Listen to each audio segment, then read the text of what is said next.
Beautiful souls, do you have a prayer request or want us to send you healing energy today?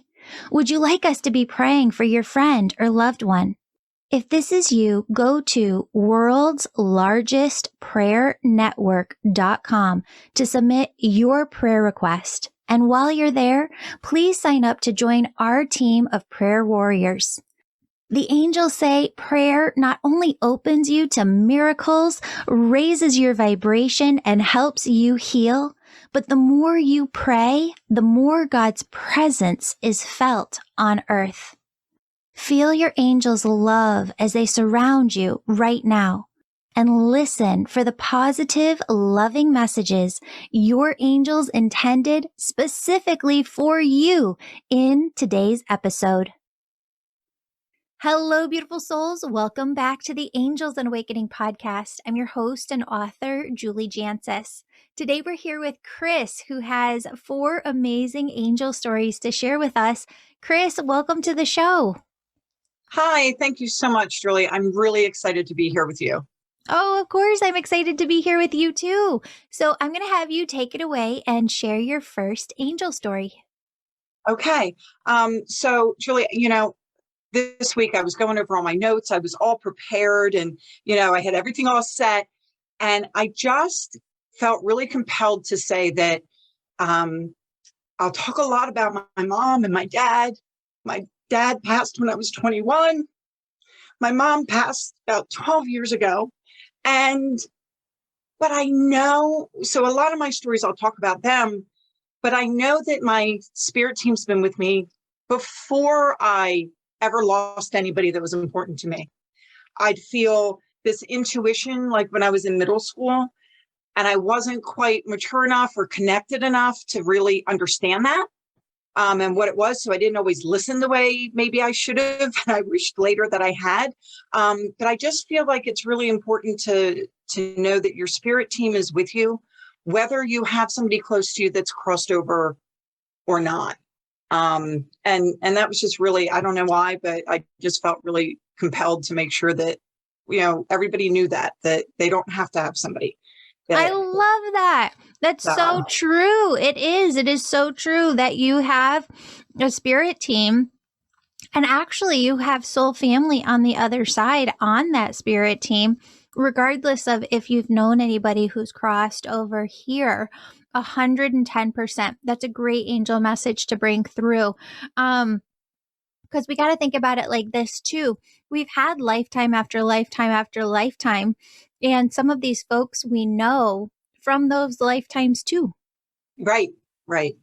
So, but I think my first story is the first time that somebody ever really like hit me over the head and like, this is this is the message and this is exactly how it's supposed to go. Early on in my marriage, my husband and I got married at 23. You're so young and you think you're mature, but you're 23. So maybe you're not as mature as you think you are. And there's so many changes. We graduated from college and started new jobs and moved and all this, upheaval. And my husband suffers from depression. And so it's one thing to date somebody. It's another thing to live with somebody. And you find I internalized a lot of that. And I thought, I have to fix this. And well, that wasn't my job. And it took me a long time to understand all of that. But, so we were doing some arguing and things were sometimes stressful. And at one point, I wasn't sure it had nothing to do with how much my husband and I loved each other, because I knew we loved each other deeply. But I didn't know if I had the strength to follow that journey, to stay on that path. Yeah. And so we lived in a real small apartment and I'm standing in the kitchen area and I was like, Dad, you're the one person that sees the good, the bad, the ugly, the wonderful, the all of it. You know my whole story and my whole marriage story the same way I do. My friends and my family that are here with me, that they don't see everything, but my dad, in heaven did. And so I was like, I wish you could tell me what you thought. And about 2 seconds later, my husband's in the little living room that we had watching baseball. And he says, Maresy dotes and dozy dotes and little lambsy divey and kiddly divey too, wouldn't you? And I'm like, I just stopped dead because that was a song my dad sang to me my whole life. And I walked in and I went, what'd you say? And he says, I was singing Maresy dotes. And he looked at me like I was insane because he just bursts into song all the time while he's watching baseball. You know, he's never done it since. He'd never done it before. And I just knew that that was my dad saying, it's okay. You're going to get through this. And this is, but I mean, it was just so specific. Yeah. And had I heard the song in my own head, I wouldn't have known, well, okay, Dad, I appreciate the message, but what do you want me to say? Sure. But the fact that my husband sang it just really, it was that message like, this is it. You asked for this and here it is, you know. I love that. And here we're married 29 years later and I wouldn't change a thing. We have 2 beautiful children and it's been a wonderful journey. You know, like all marriages, ups and downs, but I wouldn't change a thing. And so, you know, that message really just really helped me and gave me confidence during some hard times, you know? Yeah. Well, the angels are saying to hold space for this conversation and to go deeper into this because I think you have some insight that could help a lot of people who are listening right now. Okay. Because, and I want to do this before we hop into the next angel story. Okay. I understand what that's like to have a partner who has depression and suffers with this. I think we all have ups and downs, but Yes. there are mood shifts that can come about more easily. And for the beginning of my marriage too, I would walk on eggshells. And then when I had E, I would walk on eggshells even more. Okay, there's a mood shift. And it's never, I mean, my husband is the most gentle, kind, compassionate person I think he's more empathic even than I am. Right. Can't even kill a spider, will capture the spider, take it outside. Just a very gentle soul. And so I would walk on eggshells, but then I started to feel resentful. Like, well, this is my space too. And when I say walking on eggshells, like I would take her and I out of the house so that he could have just some alone time within the house. And I had to get to a point of what you said. It wasn't my job to walk on eggshells. It wasn't my job to fix the mood shift. It was his responsibility. And that's a really hard point to come to. I think especially for empaths, because we just want to help. We just want to make things better. So give the women and men listening some insight into how you were able to work through this over the years. What are the tips, tricks that you used? I tried to learn a lot about depression and what was going through my husband's mind so that when he was down, I didn't take it so personally. So I went to a counselor on my own to try to learn about what he was going through so that because someone else telling you that it's not you is way different than your significant other saying to you, well, it's not about you. You're like, oh, how is it not? Yes. And so I would take everything so personally, and it wasn't personal. He's in his own headspace. And, you know, so things were difficult there. I also, over the years, have found that it's okay for me to say, this is what I need from you. I try to give you these things. You know, I try to give him his space because he needs a certain amount of alone time every day just to sort of decompress and do his things. I try to be understanding when, you know, if he snaps at me or something, and I'll never say anything to him in front of other people or when he's upset. But then later on, I'll go back and say, I'm sure you didn't mean to sound this way or do this, but this is how I took it. So if you could be more understanding of my feelings when you're doing this. But it was also, I remember I sat down with him and I said, I tried to take care of the kids, or I tried to take care of you. And I said, who's taking care of me right now? Because right now I need somebody. And he really stepped up, and he did really stepped up. But it's important that we realize as the other person that we have needs too, and it's okay to ask and let that person know. But you have to make sure you pick your times where, sometimes I say things when he's in a bad mood because you don't have another choice, or when he's not feeling well. But it's okay to step up and say something. And it's okay to ask for what you need because you're supposed to be partners. Friends, want a 5-day free trial of the Angel membership? Go to angelwellnesscenter.com/free trial to start your free trial today. You're not going to want to miss out on 2023 in the Angel membership. We're adding intuitive development circles, expert guest faculty teachers, 40 new pre-recorded energy healing sessions guiding you to hear your own angel messages, and content exclusively for kids. A whole year of new angel membership content starts January 1st, 2023. The angels call it a year of ease and healing the whole you, mind, body, and spirit. With topics like somatic healing and embodiment work, we're focused on spiritually healing the whole being through a journey of personal transformation. Plus, you'll get access to live events and past content. Sign up for your 5-day free trial now. One more surprise. We launched the Intuitive Kids podcast early. You can now listen everywhere podcasts are found. To celebrate, we're giving away dozens of prizes in a drawing for people who leave a 5-star positive review. So don't forget, leave a review of the Intuitive Kids podcast and separately sign up for your 5-day free trial of the Angel membership. We know you're going to love it. Details are in the show notes.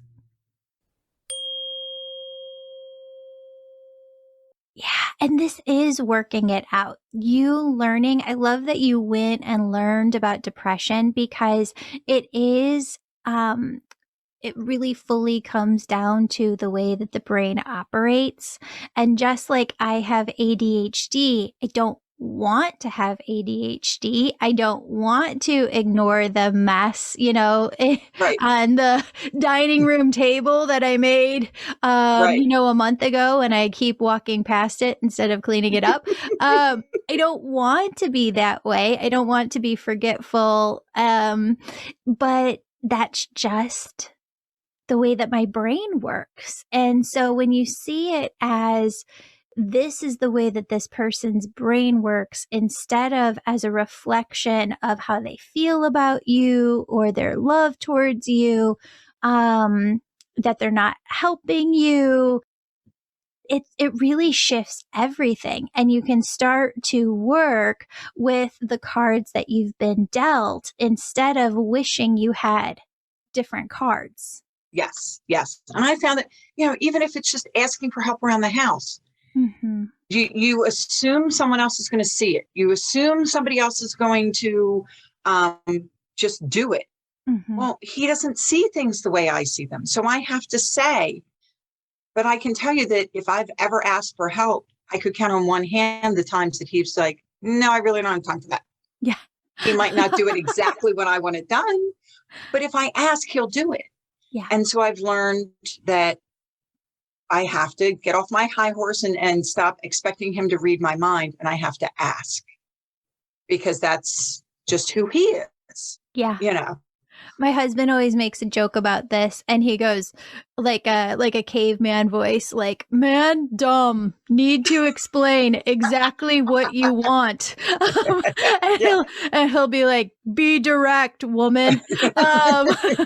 And that's my indicator, because I can be a very codependent person where I just fall back into old patterns. And he's like, I know there's something more here, Julie. Like, just bring it out, like, let's talk about it. Let's communicate. But if you don't go within and really find what you're feeling, you can't share it. Correct. Yeah.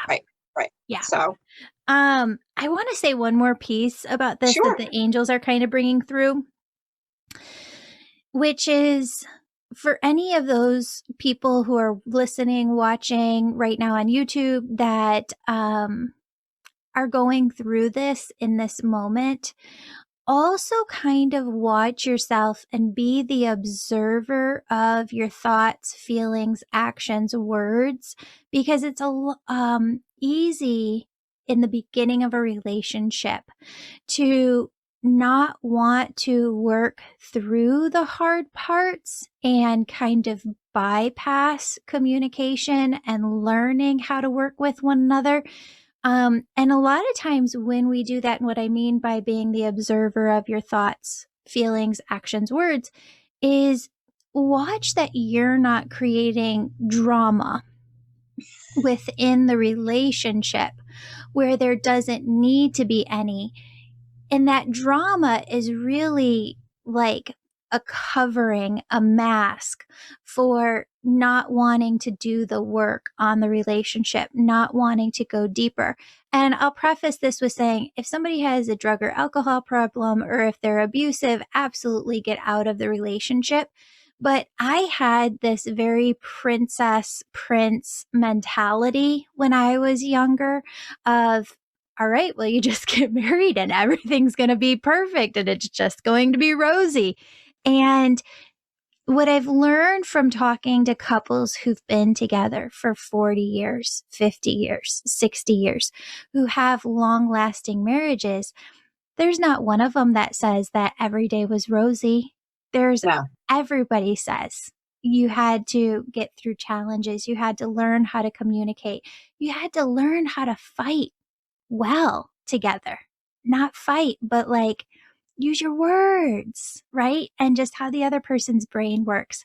So, Kris, I just thank you so much for bringing this topic to the podcast, because I think it's just such a beautiful one that can aid people's lives so much. Yeah.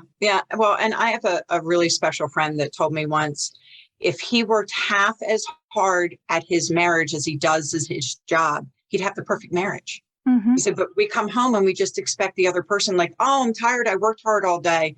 And you just expect that person to take all your stuff. Yeah. And so there are times where, when things start, I try to remember that. Mm-hmm. And you just do that little bit of extra work and things seem to change a little bit, Yeah. So, well, and it's always a choice too. I think you have to watch the sequence of how thoughts come into your consciousness and how those thoughts evolve. So there are a lot of people who are in a couple, a partnership, and they have this thought, and that first thought might be, well, I'm not attracted to this person anymore, or this person is frustrating me, or I can't deal with X in this person, or I can't, like we've been through the same thing 100 times, the same lesson. Why are we continuing to go through it? And the next thought could come in. So this is the sequence of the conscious thought. Maybe the relationship has run its course. Maybe we're not supposed to be together. And the egoic mind just starts looking for the easiest way out, right? Like, just be done with the relationship. And if you allow yourself to attach to those thoughts, you end up creating division, drama, hardship within the relationship that doesn't have to be there. Because when you're aware and conscious of your thoughts, which is why we do this podcast, you can stop the sequence of the thought. So if the thought comes in, oh, I'm so frustrated with this person. We've done this dance 100 times and this lesson keeps coming back around. I don't want to go through this again. When you stop and say, maybe it's not about the other person. Maybe it's about me learning a lesson. Why do I keep coming through this lesson again and again? God, what is it that you want me to learn from this? Then we actually take the focus off of the other person or something being wrong with the relationship, and we come inwards and we start to learn and grow and evolve. And that's what all partnership is, whether it's with a coworker, a boss, a love interest, a friend. We're not going to agree on everything 100% of the time. We're not going to get along 100% of the time. Right. Yeah. Yeah. Oh, I love it. Kris, I think that this is an amazing episode. Thank you so much for coming on, for sharing your story. I know that you have more, but we're going to put that in another episode. I just wanted to thank you for being here and sharing your time. Oh, thank you so much, Julie. And I hope, the stories help somebody, because I know some of your podcasts have really helped me. Some other people's stories have made an impact. So thank you so much for having me. Oh, you're so welcome, Kris. Thank you for being here. And to everybody who's watching and listening, I just want you to know that we are looking for angel stories. If you have an angel story to share, you can go over and email juliejancius@gmail.com, and we will look at your angel story and get you on the show. Thank you, everybody, for listening. Beautiful soul, thank you so much for joining me today. My name's Julie. You know I'm all about connecting you with messages from your angels and loved ones on the other side. If you've been listening today and you're super excited and just have to know which angels are around you right now, who's connecting with you, and what messages they have for you, go to theangelmedium.com. Register for a session. You can do a reading with me or a member of my team, and we can help you in making sure that your angels are doing the very best they can to support you and guide you to your best life. If this sounds like you, virtual sessions, they're only offered on my website. Sign up today. And if you're the person who's really excited, you can sign up for my Angel Reiki School to become a certified angel messenger. That's for the healers among us who feel called to grow their intuition to the max and serve humanity with their gifts. You'll learn Reiki, mediumship, how to deliver angel messages, and how to get clients. That's the Angel Reiki School at theangelmedium.com, or DM me on Instagram at Angel Podcast with any questions. Before you go, connect with your angels by placing your hands on your heart. Take a deep breath. Imagine a doorway filled with God's unconditional love is right in front of you. Step into that love and feel it as it fills your body, chakras, and auric field. Now ask your angels, what would you have me know today? And open yourself to the positive, loving messages they have just for you.